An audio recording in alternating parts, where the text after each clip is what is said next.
जय जगन्नाथ। रामायण की कथा में माता शबरी को विशेष महत्व दिया गया है। उन्होंने सालों तक भगवान राम और माता सीता की भक्ति करने के साथ उनकी प्रतीक्षा की थी और रोज मार्ग में पुष्प बिछाकर और चख कर मीठे बेर भगवान राम के लिए चुनकर रखती थीं। और एक दिन उनका इंतजार पूरा हुआ जब भगवान राम ने माता सीता की खोज के दौरान वन में उनसे मिले। आइए जानते हैं कि वह कौन थी और वो क्यों राम की प्रतीक्षा कर रही थी। माता शबरी के पूर्व जीवन की जानकारी हमें कंब रामायण में देखने को मिलती है। कंब रामायण के अनुसार शबरी पूर्व में गंधर्वों के राजा चित्रकवच की एकमात्र संतान थी और उनका नाम मालिनी था। उनका विवाह उस समय के प्रकांड विद्वान वीतिहोत्र से हुआ था। वीतिहोत्र दिन रात तपस्या में लीन रहते थे, इसलिए वह अपनी पत्नी की जरूरतों को नजरअंदाज करते रहे। इस कारण से मालिन का हृदय एक शिकारी पर आ गया। जब ये बात उसके पति को मालूम चला तब उसने उसको एक वनवासी हो जाने का शाप दे दिया।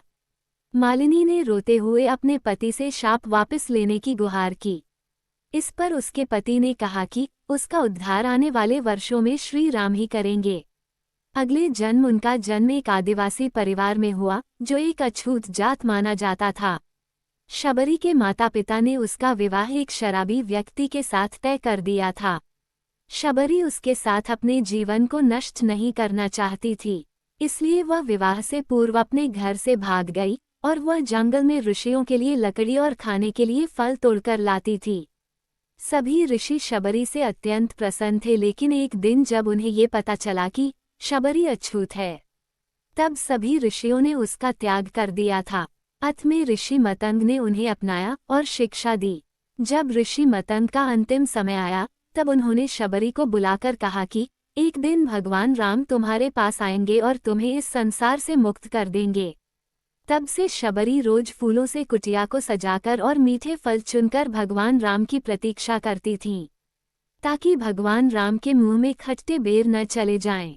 सालों तक प्रतीक्षा करते हुए जब शबरी बूढ़ी हो चुकी थी, तब भगवान राम माता सीता की खोज करते हुए उस वन में पहुँचे जहाँ शबरी की कुटिया थी। जब भगवान राम तालाब से पानी लेने के लिए आगे बढ़े तब ऋषियों ने उन्हें रोक दिया और कहा कि इस तालाब से एक अछूत स्त्री जल लेकर जाती है।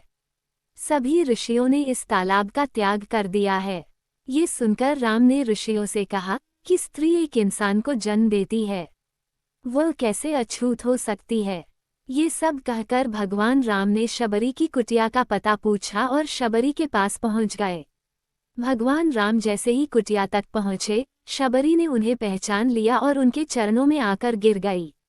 शबरी भगवान राम और लक्ष्मण को अपनी कुटिया में ले गई और उनकी आवभगत करने लगी। तब शबरी ने भगवान राम को जूठे बेर परोसे और राम जी बेर खाने लगे। तभी लक्ष्मण बोले कि ये जूठे बेर है, आप कैसे खा सकते हैं।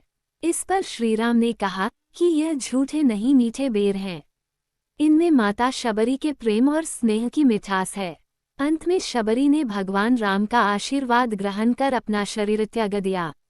आज भी वो जगह मौजूद है जहां भगवान राम माता शबरी से मिले थे, वह शबरी धाम के नाम से जाना जाता है। शबरी धाम दक्षिण पश्चिम गुजरात के डांग जिले के आहवा से 33 किलोमीटर और सापुतारा से लगभग 60 किलोमीटर की दूरी पर सुबीर गांव के पास स्थित है। ये वीडियो आपको कैसा लगा कमेंट करके जरूर बताएं। ऐसी ही वीडियो देखने के लिए चैनल को सब्सक्राइब करना ना भूलें। जय श्री राम।